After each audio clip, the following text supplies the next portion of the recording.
Faire de l'agriculture sur la Côte-Nord, certains penseraient sûrement que c'est un projet un peu fou. Sol acide, climat nordique, saison extrêmement courte, les défis sont nombreux alors que la population ne cesse de décroître.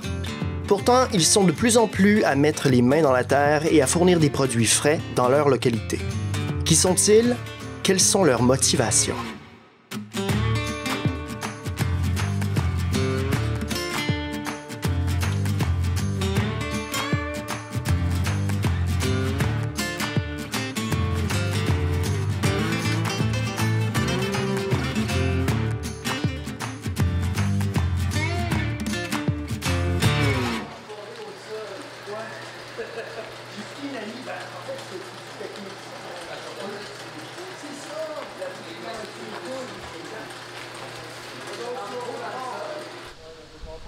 Moi, je suis père de famille. Je suis aussi propriétaire d'une entreprise qui fabrique des engrais à base de produits marins. Donc, nous, on recycle tous les résidus de fruits de mer de la Côte-Nord pour les revaloriser en engrais. Je suis aussi producteur maraîcher à temps libre. On est en Haute-Côte-Nord. On est à 1 heure de Bécomo, puis on est à 1 heure de Tadoussac. Pas mal en plein milieu de la Haute-Côte-Nord. Dans le fond, on est situé le long du fleuve Saint-Laurent. Les gens connaissent beaucoup le Bas-Saint-Laurent, Rimouski. On est directement en face, mais sur la rive nord de Rimouski. Donc, c'est ça. C'est là qu'on est situé. Puis nous, on va recycler les usines de fruits de mer jusqu'à Sept-Îles.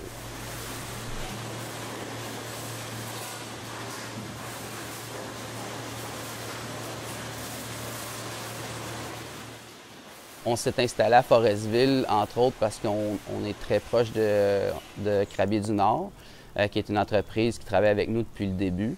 Puis aussi, on trouvait que c'était un endroit stratégique pour transformer les produits, pour après ça les acheminer vers les grands centres, là, comme Québec, Montréal, le Saguenay. Donc, c'est ça qu'on a, c'est un peu notre stratégie. On est les seuls sur la Côte-Nord à vraiment recycler les résidus des usines de façon industrielle.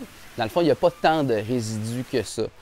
Ça a l'air d'être beaucoup de volume, mais une fois déshydraté, une fois transformé en farine, ça prend énormément de produits, de résidus marins pour fabriquer les engrais. Donc, il ne pourrait pas y avoir vraiment 2 ou 3 usines sur la Côte-Nord, selon moi, qui pourraient être rentables à fabriquer des engrais ou des produits comme ça. Ça en prend vraiment beaucoup. Donc, notre objectif, c'est de recycler les résidus marins et de fabriquer des produits, des engrais ou des amendements de haute qualité pour la production maraîchère en particulier, la production horticole. Avant, c'était une coopérative de travailleurs. Donc, c'est un des membres, qui est Danny Sénéchal, qui a eu l'idée, qui nous en a parlé dans une zone agricole dans le cœur du Québec où on essayait de produire des légumes biologiques, mais avec du rendement. Puis il nous parlait qu'avec les produits marins, il nous parlait de sa grand-mère, puis beaucoup des maladies qu'on avait dans nos productions qu'il n'avait jamais vues en utilisant des produits marins. C'est là qu'on s'est renseigné sur le sujet, puis on s'est rendu compte que dans le fond, c'était de quoi qui était très prometteur pour l'agriculture. Puis surtout, c'est que c'était des produits qui étaient enfouis dans les sites d'enfouissement, là, qui n'étaient pas revalorisés. En gros, ce qu'on fait, c'est qu'on va nettoyer la coquille, on va la déshydrater, puis on va la broyer. Normalement, ici, c'est l'entrée des résidus marins. OK? Puis ça rentre dans une machine qui va séparer la chair, enlever les liquides surtout, les gras. Là. Parce que c'est pas long, là, aussitôt qu'ils dompent les coquilles de crabe à terre, le liquide qu'il y a devient noir. Puis là, dans ça, ça va tout l'enlever. Ça va tout s'en aller dans des dallots qui sont un petit peu plus loin. Puis ça va être repompé dans des réservoirs qui vont être acheminés au site de compost. Donc pour le crabe, bien là, une fois que ça a été nettoyé puis séparé, il y a d'autres convoyeurs qui vont enlever les surplus d'eau, qui vont encore enlever la chair. Il y a 2 convoyeurs qui enlèvent un peu la chair ou les gras ou les affaires qu'on n'a pas de besoin dans la coquille pour qu'on ait vraiment juste la belle coquille nettoyée. Puis après ça, ça va tomber dans le fourneau, qui est un petit peu plus loin, qui est comme un énorme four à pizza qui avance bien tranquillement, qu'on a modifié un petit peu dans les dernières années. Puis donc, il va déshydrater la coquille. Par la suite, une fois qu'ils sont déshydratés, ils vont être broyés dans une broyeuse. Tout le reste est électrique, là. Ça, c'est pour fabriquer les amendements qui après vont être mélangés avec d'autres produits comme du calcium marin qu'on fait aussi, qui est à base de marque de Simpson, mais aussi d'autres intrants comme de d'autres entreprises comme la nôtre. On va utiliser des farines de plumes. On va utiliser aussi des algues marines, de la luzerne, différents ingrédients qu'on va mélanger pour faire des recettes, pour faire différentes formulations pour différents usages. Fait qu'on récupère tout ce que les scieries n'utilisent pas en carbone, on le récupère pour faire le compost.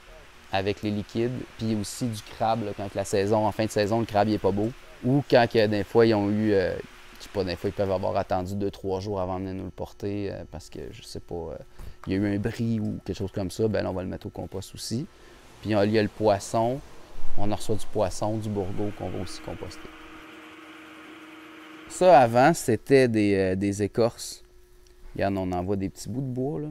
Fait que ça, c'était des résidus forestiers qui ont été compostés. Fait qu'en mélangeant avec les produits marins, l'azote, puis le carbone, bien, les bactéries, les champignons, puis tout ça, ils vont l'attaquer, ils vont le manger. Ça va devenir leur nourriture.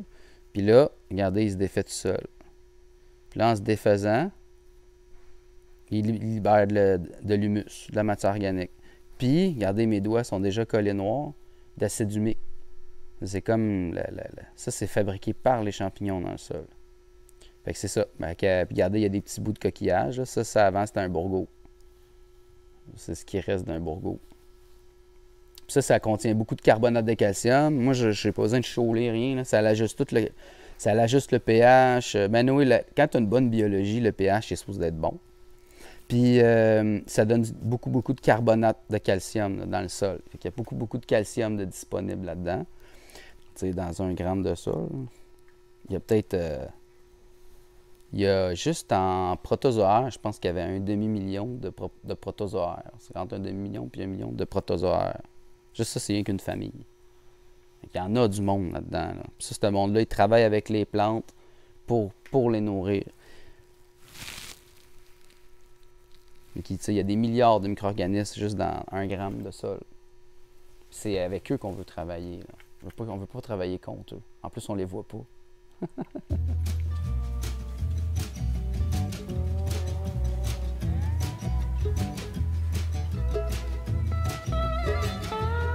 J'ai toujours produit des légumes. J'avais pas tout le temps de les mettre en marché. Les gens venaient les cueillir. Moi, on est dans un village. Là.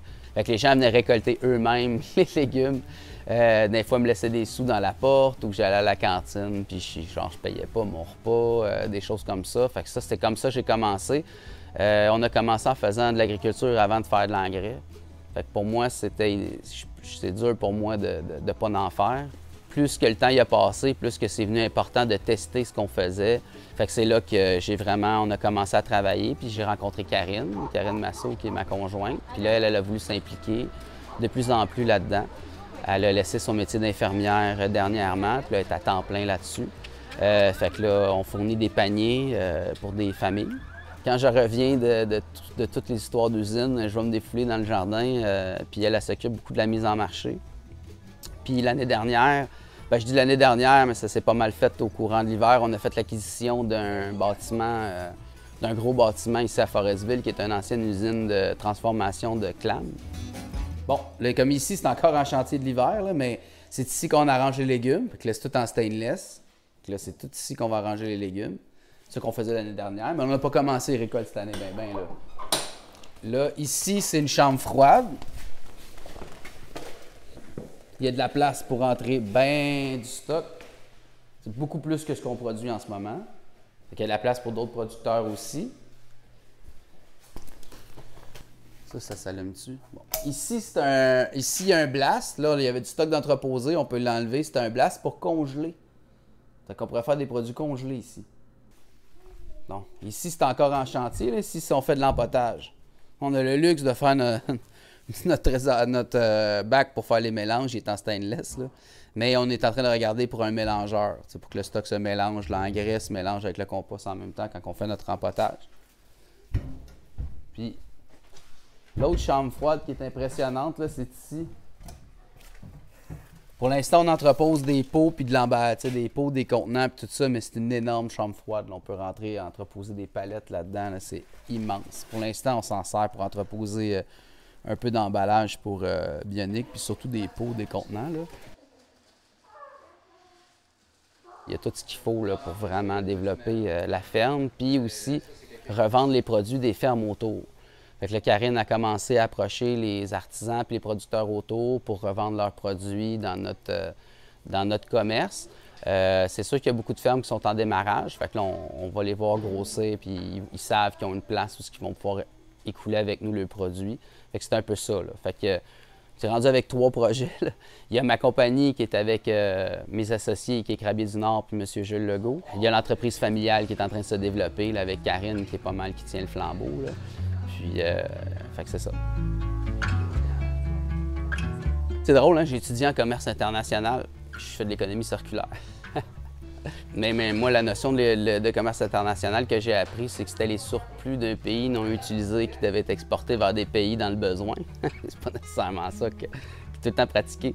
Donc, pourquoi l'économie circulaire? Bien, premièrement, pour rapprocher les gens, pour que les gens se rapprochent, se parlent, travaillent ensemble, se solidarisent. L'économie en est impactée. Moi, je me rassois encore au cégep dans le cours d'économie.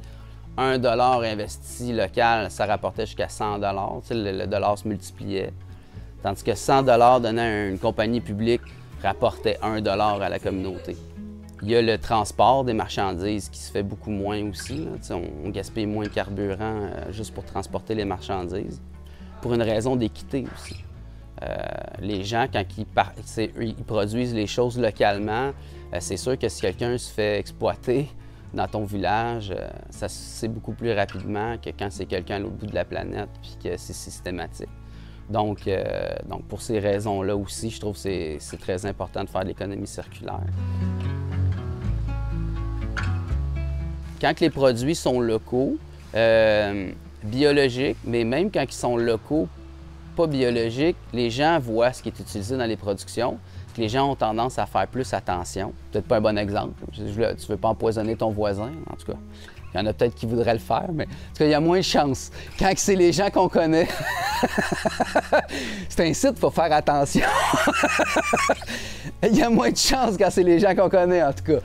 Quand il y a moins de produits chimiques, la biologie est plus active sur les plantes, bien c'est la même biologie qu'on retrouve dans le sol. Quand on les mange, les plants ils ont plus de minéraux dedans, premièrement, parce qu'ils ont été nourris comme il faut par le sol. Ça nous aide à mieux digérer, fait qu'on mange mieux, on assimile mieux les minéraux. Puis en plus, bien, ça colonise notre estomac des bonnes bactéries, des bons champignons, qui eux renforcent notre système immunitaire. C'est peut-être là qu'on devrait s'en aller, puis je trouve ça le fun parce qu'on passe à des étapes, je pense. On est passé de l'agriculture conventionnelle assez intensive là, avec les OGM, tout ça. Puis on s'en va vers l'agriculture biologique, qui, elle, s'en va vers la permaculture. Puis les gens commencent à parler beaucoup d'agriculture vivante. Puis maintenant, on voit des microscopes, ce qu'on ne voyait pas avant. Puis, on avance et je trouve ça vraiment intéressant. Au lieu de faire un pas en avant puis 2 pas en arrière, on continue à faire des pas en avant. Ce que j'espère à court terme, c'est la réconciliation entre les idées des gens puis tout ça. La peur, ça ne fait rien faire de bon. Donc, quand les gens ils ont peur d'un sujet, ils devraient l'approfondir, puis ils vont se rendre compte que peut-être que c'est moins dramatique qu'ils pensent ou qu'il y a des choses à faire. Puis là, s'impliquer dans la solution, puis ça va déjà, la peur va déjà être, vous allez déjà être rendu au moins dans le courage, au moins dans l'action, au moins dans quelque chose d'autre que la peur.